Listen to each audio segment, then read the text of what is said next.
তো বন্ধুসকল finally Kohima town পাৰ হৈ আহি গৈছোঁ। তো মজাকৈ ৰাতিৰ খানা ওলাই লৈছোঁ বন্ধুসকল, ভাত আৰু এইটো আলু কণী। তো মজাকৈ মই সানি ল'ম বন্ধুসকল আলু কণীটো। মই মানে মেইন কেছ কণীৰ কুহুমটো নাখাওঁ, মানে এইটো মোৰ বহুত ডাঙৰ প্ৰব্লেম, ভাল নাপাওঁ মই, মোৰ পচন্দ নাই।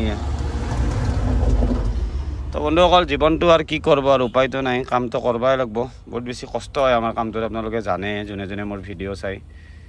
উপায় নাই বন্ধুসকল, জীৱনটোত সৰুৰ পৰা বহুত কষ্ট কৰিছোঁ বন্ধুসকল। দেউতা মৰাৰ পৰা ইমান কষ্ট কৰিছোঁ ন, নিজে নাজানো বন্ধুসকল।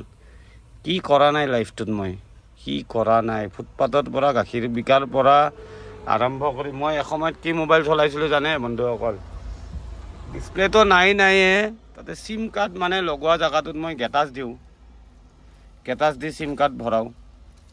বহুত ষ্ট্ৰাগল কৰিছোঁ লাইফটোত, কোনদিনা কি হয় নাজানো আৰু। কিন্তু এতিয়া যিখিনি পৰ্যায়ত আছোঁ, ভগৱানে মানে বহুতখিনি আগুৱাই দিছে বুলি ক'লেও ভুল নহ'ব।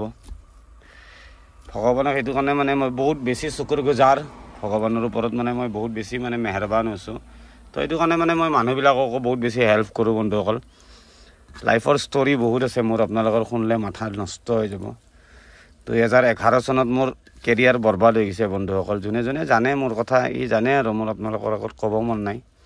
ধুনীয়াকৈ পঢ়ি আছিলোঁ, লাইফষ্টাইলটো বহুত ভাল আছিল, মজাকৈ মই পঢ়ি আছিলোঁ বন্ধুসকল। কিন্তু কি কৰিব আৰু, কপালত যি লিখা আছে তাকেই হ'ব না। তো সেইটো কাৰণে আজি মানে গাড়ী চলাই থাকিব লগা হৈছে বন্ধুসকল, নহ'লে বা মানে নালাগিল হয় গাড়ী চলাই থাকিব লগা। কি কৰিব, লিখন বোলা বস্তুটো বন্ধুসকল কেতিয়াও ক'তো গুচি যাব নোৱাৰে। তো সেইটো কাৰণে মানে লাইফটোত আৰু ভাবি নাথাকোঁ বন্ধুসকল, যি কৰি আছোঁ সেইটোতে মানে ভালকৈ মন দি কৰিব লাগিব, বেলেগ ৰাস্তা আৰু একো নাই। তো সেইটো কাৰণে কাম কৰি আছোঁ, গাড়ী চলাই আছোঁ বন্ধুসকল। আজি 6 দিন হ'ল। মোৰ ছোৱালীও মোৰ ডাঙৰ হৈ গ'ল, তাই মোক ফোন কৰি কৈছে যে পাপা তুমি সোনকালে আহা, মই তোমাৰ লগত বিশাল যাম, মোক কিবা অলপ বস্তু লগা আছে। মাথা নষ্ট হৈ যাব বন্ধুসকল, আদিতিৰ কথা ভাবিলেতো মোৰ দিমাগ বেয়া হৈ যায়। চবতকৈ বেছি ভাল পাওঁ মই জয় শ্ৰীৰাম। অলপমান আলুও দি দিওঁ। আদিতিৰ কথা ভাবিলে মানে মোৰ 4টা বজাত উঠিছোঁ, 4টা বজাৰ পৰা গাড়ী চলাই আছোঁ। এতিয়া কেইটা বাজি চাওঁ, 8টা, 5, 6, 7, 8, 4 ঘণ্টা নন ষ্টপ গাড়ী চলাইছোঁ। মানে কি হয়, কহিমা টাউন যদি 10টা বজাৰ আগত পাৰ হ'ব নোৱাৰোঁ ন, তেনেহ'লে এই ভিতৰে ভিতৰে ওপৰেদি ঘূৰাই দিয়ে। এইটো মানে বহুত বেছি জ্বালা।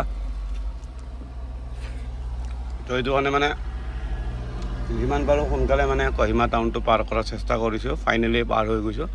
তো এতিয়া টেনশ্যন নাই, হাইৱে আছে ডিমাপুৰলৈ, আৰু ডিমাপুৰৰ পৰাতো ৰাস্তা ভালেই, দিলাই হৈ মাঞ্জা হয়, চিধা ডবকা হৈ গুৱাহাটী। তো বন্ধুসকল চাই থাকিব মোৰ ভিডিঅ'বিলাক, ভাল লাগিলে ছাপোৰ্ট কৰি থাকিব বন্ধুসকল। বহুত বেছি ইউটিউবতো 2-এটা মানুহে বঢ়িয়াকৈ মেছেজ দিছে যে ফুল ছাপোৰ্ট কৰিম ভাই, ভিডিঅ' বনাই যোৱা। চ' থেংক ইউ ছ' মাছ যোনে যোনে মোক ছাপোৰ্ট কৰিছে। তো মজাকৈ খাই লওঁ। গুড মৰ্ণিং, আছোঁ হাইৱেৰ ওপৰত, এইটো ডিমাপুৰ হাইৱে। তো চিধা গৈ আছোঁ গুৱাহাটীৰ পিনে।